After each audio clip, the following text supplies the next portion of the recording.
காலையிலேருந்து சாணி அள்ளி போட்டு பாலை கறந்துட்டு மாட்டுக்கு தட்டையெல்லாம் அறுத்து போட்டு அதை தண்ணிக்கெலாம் விட்டுட்டு அதை கொண்டு குளத்துல கொண்டு மேய்ச்சிட்டு வந்துட்டு பொழுதன்னைக்கு வேலை செஞ்சுட்டு பாலை கொண்டு ஊற்றுனா 35 ரூபாய்க்கு போகுது பால்.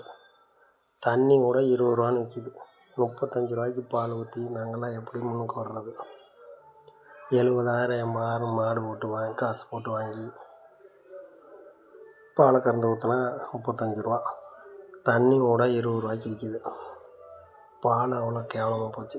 இத்தனைக்கும் காலையில் எழுந்திரிச்சோடனே முழிக்கிறது பால் தான், டீ வச்சு குடிக்கிறோம். இத்தனைக்கும் 150 கோடி வாடிக்கையாளர் இருக்குது. இவ்வளோ வாடிக்கையாளர் இருந்து நஷ்டத்தில் போகுது. 10 மாடு வச்சு நாங்கள் பொழுதுனைக்கும் பார்த்தோம்னா கூலி தான் கிடைக்கிது எங்களுக்கு. முதல்ல போட்டு லாபங்கிறது ஒன்றுமே இல்லை. ரொம்ப கஷ்டம்தான்.